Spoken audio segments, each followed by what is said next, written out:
Welcome. You're listening to The Aligned Self, Conversations in Creating a Conscious and Abundant Life. This is Daniel Denovi. I'll be your guide and host. Let's see just where we can take this.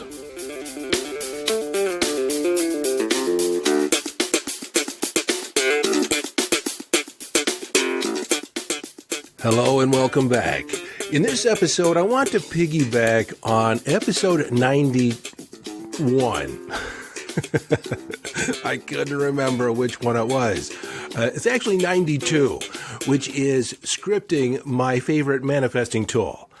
And I thought in this one I would do scripting 2.0, diving a little deeper in the whole concept, the whole idea of scripting. Scripting is about telling a story about the future that you want to live into.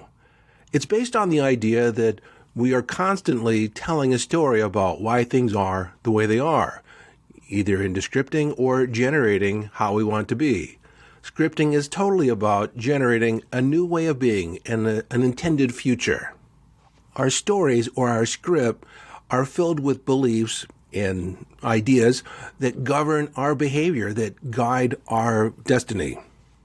And I say destiny because it's created by you the moment you create an intention. So when your script or your story is in alignment with your intention, it's inevitable that you'll fulfill on it. Now, this episode should stand on its own, but if you want to add dimension to the concept, I would go back, if you haven't already listened to it, go back and listen to episode 92. I probably should have written that down, but it is episode 92, Scripting, My Favorite Manifesting Tool.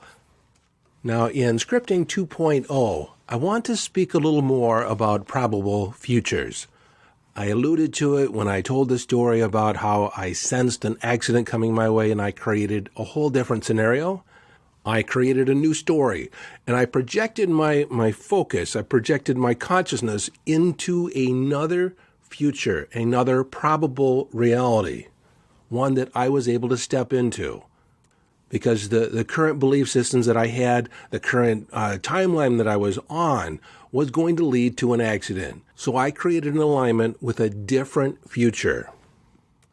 Because it is only in our mind that time seems to have this lateral movement from left to right, from backwards to forwards.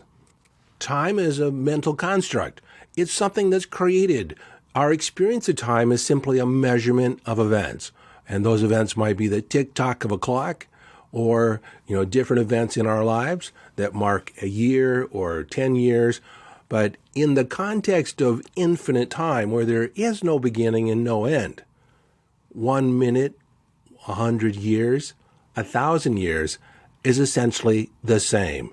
It's just a blip in time. It's just a moment in time. So in the context of the universe, all events happen simultaneously. And by visioning or telling a story, a narrative, scripting a different reality or a reality that we want to move forward to, we actually generate the effect back in time, or seemingly back in time. So any possible scenario, any possible future that you can script, that you can tell, that you can envision is possible for you. All you need to do is get in alignment in this moment with that future. And that is telling the story of how you want it to be congruently, aligning your heart, your mind, and your body in a way where it feels real. Now, when I said that I drove around and I kept saying this, I reject that other possibility, and what I am creating is this other scenario, and I stated that story again and again until it felt real, as if it felt like it was complete. So at this point, if you haven't listened to episode 92, you probably want to stop this and go back and listen to that, because all this will make a lot more sense. I think I lied. I didn't know I was going to talk about this exactly or specifically. So for reference, you might want to go back to that other podcast first and then begin this one.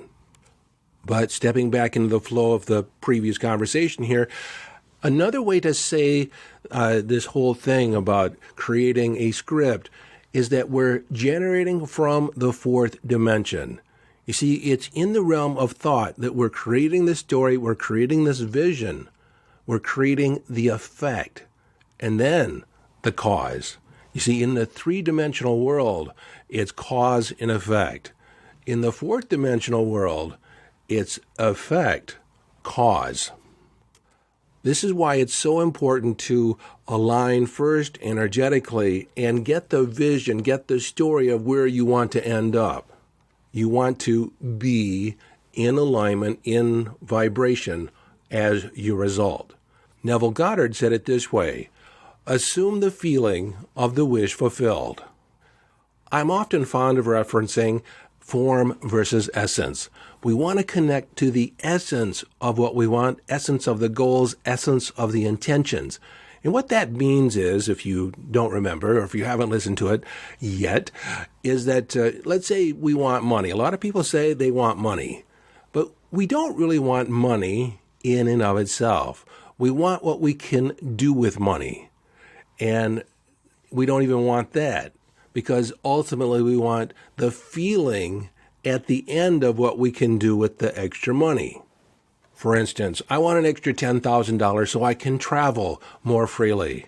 Well, do I really want to travel in and of itself, or what is it about travel that I'm attracted to? Well, when I travel, I get to experience other cultures. I get to add to my experience of life.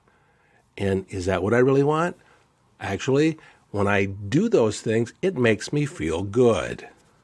It generates a sense of excitement, a sense of freedom, a sense of exploration. I love to discover new things. I like the way that feels.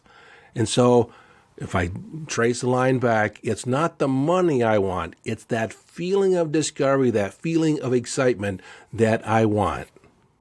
And so when I'm creating a script or creating a scenario to bring in more money, I reference the sense of freedom, discovery, and autonomy that I get to have, where I can do what I want, when I want, and be connected to that excitement that is attached to it.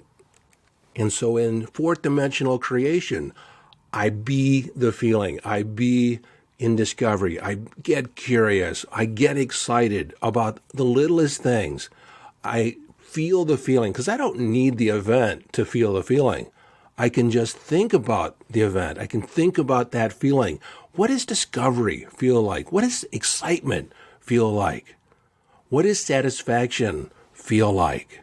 I can call it up because I've referenced it before, or I can imagine what it might feel like. So for instance, let's say I have the intention of generating an extra $1,000, $2,000 a month because I've identified that would make a difference for my life. So for the script that I'm telling, the story that I'm telling myself about that process, I say it as if it's happening now. I love how generating an extra $1,000 to $5,000 a month has changed my life. I have a greater sense of ease. I am excited about each and every day, like just the possibility of what I can do. I love having that extra $1,000 to $5,000, and I love spending it because I know more is coming. Each and every day I know more money is coming all the time. And what's interesting is something I didn't know way back when, is that just knowing that money is coming, it comes in the most unexpected ways. It comes in ways that I could never have imagined, 30 days ago. So here's the criteria that you want to use when creating a script, when generating a script that will generate a future that you want to enjoy. And there's going to be a couple here added to the list that I gave you in episode 92. First is state it in the positive. State it what you want. Don't state it about what you don't want. Because the mind cannot not think of something. Like right now, don't think of a blue elephant with pink polka dots. Don't think about it. Don't think about that little blue bunny with cherub wings flying around the ceiling. Don't think about it. In fact, because you've been not thinking about it, there's now 3 and 4 of them. They're just multiplying. So state what you do want. And I was just talking with my wife a couple days ago because she was telling our son not to do something. And I added what we did want him to do. Oh, I know what it was. I almost forgot since I was going to be too general here. He was already dressed to go to school. He wanted to go outside. His mother told him not to get dirty. And I said, yes, stay clean. Keep your clothes clean. And she said, thank you. Because, it's a practice. The mind is a difference engine. And we tend to see the pain in a situation. We tend to see what we don't want, and it just spills off our tongue. And it has been a practice for me over the years of anytime I've said what I don't want, I immediately state what I do want. And the more you practice, the more you correct yourself, you begin thinking just in terms of what you want to create. And what you don't want doesn't even come up, for entertainment. So state it in the positive. 2, state it as a condition of being in the present moment. State it as if it's true, as if it's already happened. Assume the feeling of the wish fulfilled. Be here now. Be in that reality as if it's already happened. And something that I didn't mention in the previous podcast is that it should be believable, at least by you. Now, sometimes we throw something out there that is not part of our current reality, and we doubt it a little bit. But that doubt will kill it. That doubt will erase it. It's as if it negates it. So if you tell the story and you get the sensation or the feeling that it's just a bunch of BS, then you need to tell a story in a way that's believable. And one way to do that is by putting the doubt into the past. If we just push the doubt aside and pretend it's not there, those things that we try to resist persist. Because, again, you cannot not think of something. Like, don't think of the doubt, So you want to assume the feeling of confidence. Assume that it is going to happen. Absolutely has happened. And when you connect with the feeling of that wish fulfilled, the doubt seems to disappear. But if it's present, if it's coming up, acknowledge it and then put it in the past. Do it something like this. I remember when. I actually remember once upon a time that I doubted that I had the capability of attracting an additional $1,000 to $5,000 a month. I doubted it. And for years, I pushed it aside. But as I stepped into the having of it, as soon as I connected to the feeling of it, I experienced a sense of joy and freedom and discovery of consistently having in my bank account, even in my pocket, $1,000, $5,000 at a time. Right now, I have $3,000 in my pocket. I could do just about anything I wanted to do in this moment, or at least get it started. So the principle behind that is acknowledging the feeling. Yes, it was there. It's there, but we put it in the past. And the principle behind that is we just have to state it in a way where it feels believable to us, at least possible to us. And the flip side of that, you probably have experienced with different affirmations or affirmations that have been suggested. I am a millionaire. And part of you saying, no, you're not. Another way to say that is, I am adopting a millionaire mindset. Each and every day, I'm learning more and more ways to attract money, to generate money, how to work with money, how to grow money. I am falling in love with money. Now, I should probably address that. I didn't plan on saying that I'm falling in love with money, but I am falling in love with money more and more every day. Now, some people have this knee-jerk response like, well, that's not very spiritual, or money doesn't buy happiness, or there's so many things that money doesn't buy. But the truth is that money allows you to do a great deal. It allows you to help people to a greater degree. It provides you with more power to do good. More money in your hands is better than more money in a criminal's hands. And one way of connecting with that is generating a list of the things that you could do if you had an additional $1 million. If you had $1 million at your discretion, or $10 million at your discretion, that what could you do? How could you impact the world in a way that you're not currently able to today? And this brings me to a fourth condition in generating a script is to do it because it feels good telling the story. Don't tell this new story because you want to get something. That is a side benefit. Tell the story, envision the story, visualize the future because it feels good. It feels good just thinking of all the ways, all the difference I can make for people, for the world, for myself. What places could I visit? And what is the feeling that I would have as I stand on the crest above Machu Picchu?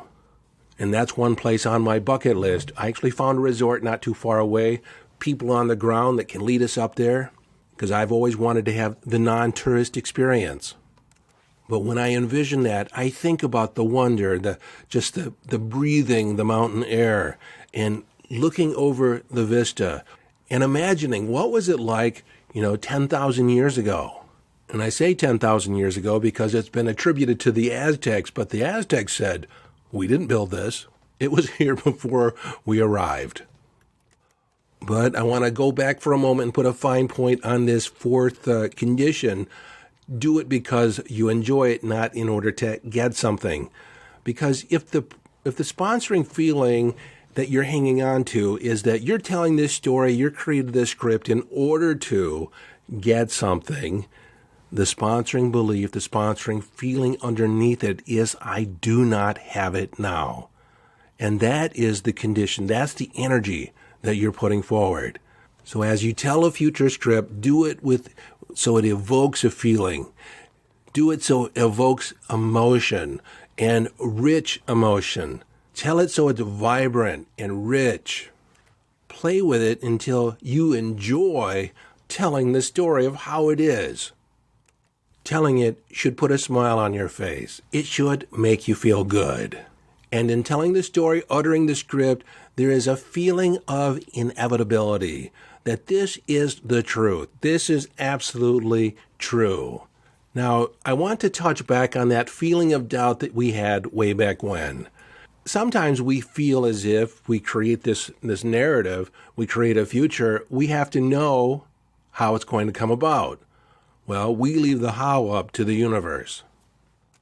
But sometimes, in us not knowing how it's going to come about, it creates some trepidation. It creates doubt and insecurity.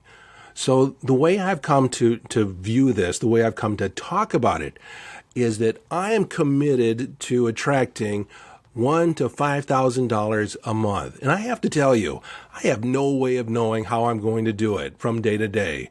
It just shows up. I become inspired. I get little urges. I create pet projects, and those generate more and more money all the time. So again, I acknowledge the fact that I don't know how. I don't push it aside. I acknowledge it. I put it right out in the open to where it doesn't have any power. And then I kind of invalidate. Like, I don't need to know how.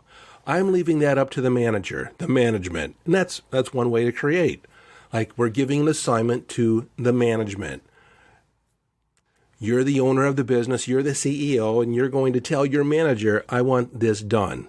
And you're not telling him how to do it. You expect the management to fulfill for you.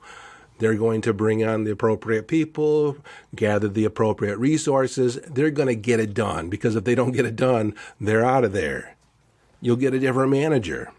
So from the context and the power of a CEO, you usher the order, you usher the rule, and then you let somebody else handle the details. So as we move forward, I want to give you some scenarios, some manifesting or scripting scenarios that you can utilize and use in your own life. One is to use the power of gratitude in affirming the narrative that you're creating. And that goes along like this. I love and appreciate that I am able to consistently attract $1,000 to $5,000 extra dollars each and every month. I'm thankful for that feeling that I always have enough. There's always more than enough. That feeling of overflow, more and more money coming in, more money than I know how to spend. And here's a different tag. I love and appreciate that the universe is continually conspiring on my behalf.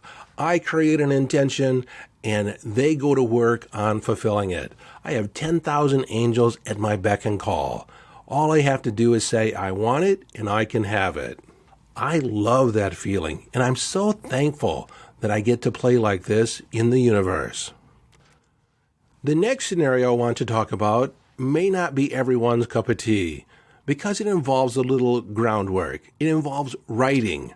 Now, some people think they're not a writer, but what if you were to say it like this? I love the fact that I'm able and capable of writing down my thoughts, no matter how just jumbled they are at first. This goes back to my suggestion, I've said it again and again, it's one of my favorite, is that if you have a limiting belief that comes up, for instance, I'm not a writer, well, if I were a writer, how might I go about it? You play the what-if game. You take on the characteristic that you are a writer, and how would a writer behave? You see, an amateur believes that they can write something down and it's perfect the first time as it flows out. A writer knows that they just want to get the ideas out on paper first, and then the real creativity, the real work in it is editing, eliminating things and polishing things. But we do it like Shakespeare said, to assume a virtue, act as if you have it not. Now, I remember a time when I had to have a young man do some board work for me. I had no one else available, and I said, I need this printed out on this board. And he says, I'm not an artist. I can't do this. And he was having a meltdown. Now, the way I handled this is kind of interesting. And this might even be the topic for its own podcast. But I'm just going to go ahead and tell you how I did it, how I approached it anyways. You see, when someone has a limiting belief, you acknowledge it. Because if I would have said, of course you could do it, you can write it, you can print it out, that's not overcoming that limiting belief.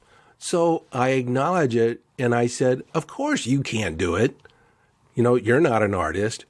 But if you were to take on the persona of Da Vinci could do it. If I was Da Vinci, this would be a piece of cake. This would be so simple. I am going to step into the shoes of Da Vinci. And you know what? He printed the board, he drew the little things, and it was perfect. And he felt so accomplished afterwards. So when you have a limiting belief, this is bonus material, when you have a limiting belief, acknowledge it. I had a client come to me one time, and she says, I'm sickening, I'm overweight, I'm gross. And I said, yes, some people might consider you to be overweight and gross, but I think you're uniquely gifted. And you have a vision for how you want your life to be, how you want your body to be. If you could make small incremental changes to fulfilling and creating that body, wouldn't it be interesting? Wouldn't it be fun? And she said, yes. She said, I actually have a vision. I have one of those vision boards of, women in bikinis of how I want to look. And I said, that's perfect. In fact, you not only have that, you probably have a vision in your mind. How would it feel to have that body? How would it feel to be able to walk out in the world and, be able to bend over and see your toes? I said, while it's true that you may have a few extra pounds, you could be fatter. I mean, you could carry more weight. There's people all over the world that are bigger and heavier than you. So you've achieved a certain result. You've done certain things, and this is the effect. Well, our point of power is in this moment. And if your body can put weight on, it can take it off. It can take off the excess. You can arrive at the perfect weight for you. And that's all we really want, isn't it? So again, if I would have said, oh, you're not fat or you're beautiful, it would have said, nah, no, I'm not. It's that BS detector because it doesn't jive with an inner belief. So we acknowledge the belief. So when you get the BS detector coming up for you, we put it in the past. You acknowledge it. Yes, it's there. Yes, I had doubt once upon a time. Of course you have doubt because this has not been ingrained in you yet. When you first sat down and started to tie your shoe, you thought it was difficult. It was cumbersome. Your fingers didn't work, and you're trying to make the bow and get the strings to go the right way, and it just seemed impossible.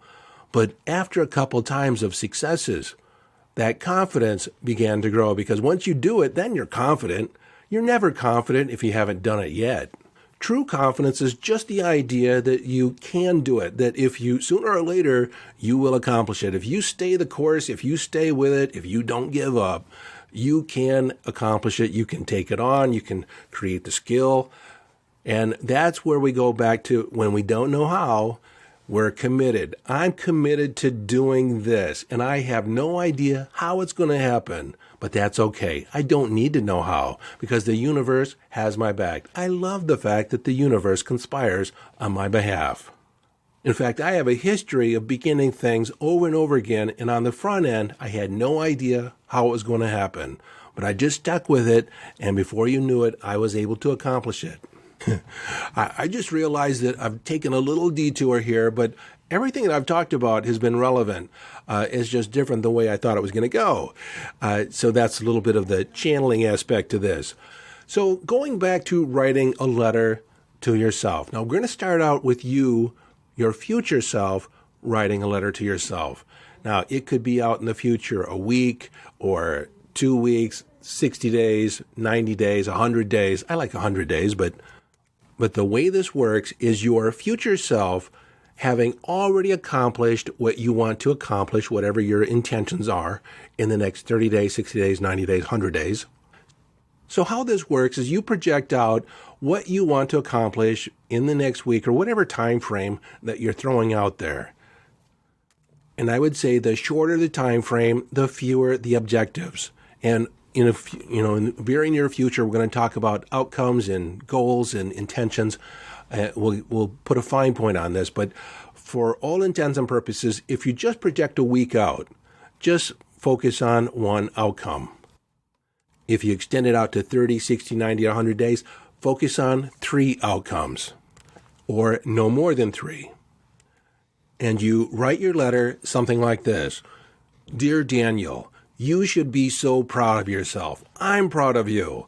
You set a goal of losing 10 pounds, of gaining some health and fitness. And you've been to the gym every day. Well, you missed 3 days. It was 28 days out of 30, but you should be proud of yourself. That was an accomplishment. And just the fact that you went through and did this, you had a specific result that you achieved. And I feel so much better. I feel like I have more energy. I just move through my day with a whole new sense of confidence. And I'm just writing you to tell you that you did it and how proud I am and how thankful I am that you stayed the course.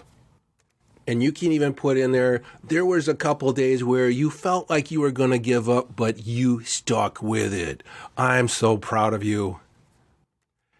This letter is a little twist on, projecting out in the future. It gives you a different perspective, and sometimes that's easier to write.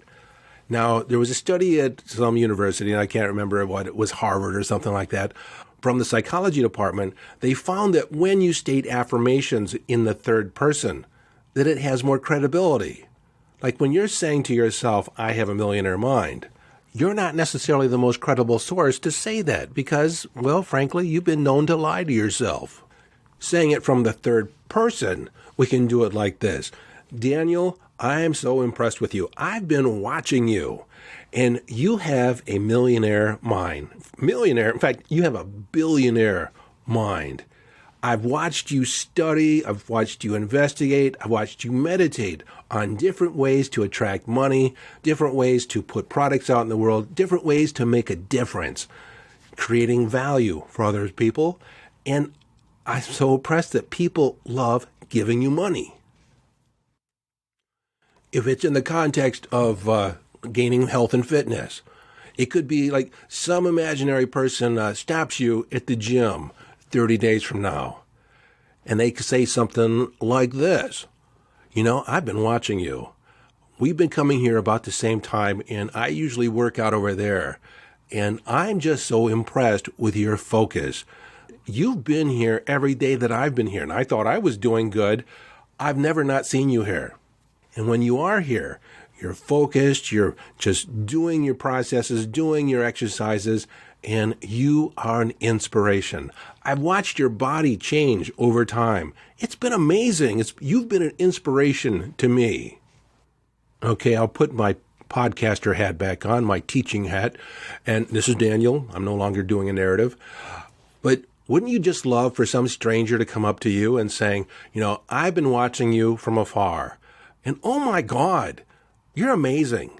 You have inspired me beyond belief. You should be proud of yourself.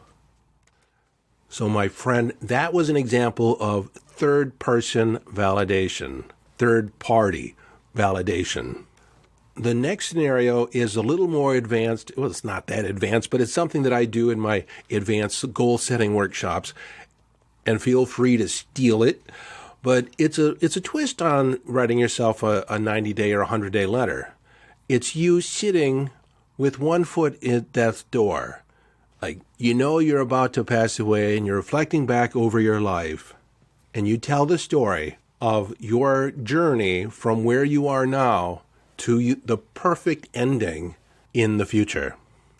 And if I was to do this for myself, I would be, 120, looking back, when you were 60, you didn't realize you still had 60 years to live. You thought you had accomplished a lot up till then. Let me tell you what you've done since then. And this is where I can go into detail and daydream about the different activities, the different characteristics I was able to take on that ended up at a life well lived. You see, I can tell this story from the context of ending it exactly where I want it to be, beginning with the end in mind, and then tell the story of the decisions, the progress, the paths that I had to take that led me to this point of satisfaction. And what's interesting is, just like I had my young man take on the persona of Da Vinci, you take on the persona of yourself at the end of a life well lived, at the end of your epic adventure. And you tell the story of what made it an epic adventure. You actually engage your subconscious mind, your other than conscious mind. You'll pull in information not only that's within you, but also non-local information, guidance from your guides, from God, Goddess, all that is, and that becomes a counseling session for yourself. It becomes a future to live into.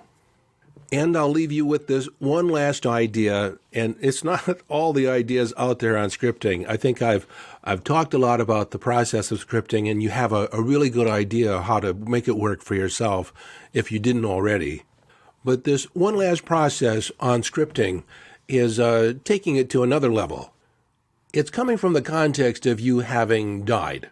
Like, you've kicked the bucket, you've left the planet, and somebody is talking about your life at your funeral or your memorial. And they start listing off your accomplishments, the things that you did, the legacy that you left behind, all the amazing things that you've done in your life, the epic adventure that you lived. And a little twist on this is to do it from the context of a documentary or a biopic or an article that someone wrote on you about your life, or just kind of popping in my head, a Wikipedia post on who you were and the difference and the impact that you made on the world. I think that's a good one. Do a Wikipedia post. So before I end this, I would be remiss if I didn't tie in or talk about intuition. How does intuition factor into this scenario? Well, once you declare a narrative, declare your story, or write a script, that becomes your current question. How do I fulfill on this? And your other than conscious mind, which is your subconscious and then all it is, will begin dropping hints, urges, and impulses, actions to take, ideas will just pop in from nowhere that will be in alignment with you fulfilling on your script, on your story. And most often, these will pop in your head when you're idle or your mind is working on something else that's somewhat mundane, like driving or, in the shower, brushing your teeth, drinking coffee. Ideas will just pop in your head. They also occur as you are just awaking in the morning or just before you fall asleep, or as you're entering or coming out of meditation. And this is why intuition is so valuable in the process of manifesting, because the breadcrumbs are given to you by the universe. This is why you don't have to know how you're going to accomplish it. You assume the feeling of the wish fulfilled. You take the position that it's a done deal. It's inevitable. It's happening. I just don't know how. And you rely on the universe to fill in the details. Well, until next time, this is Daniel Denovi urging you to follow your bliss. Listen to your inner signals. And you're all in the process of living the epic life.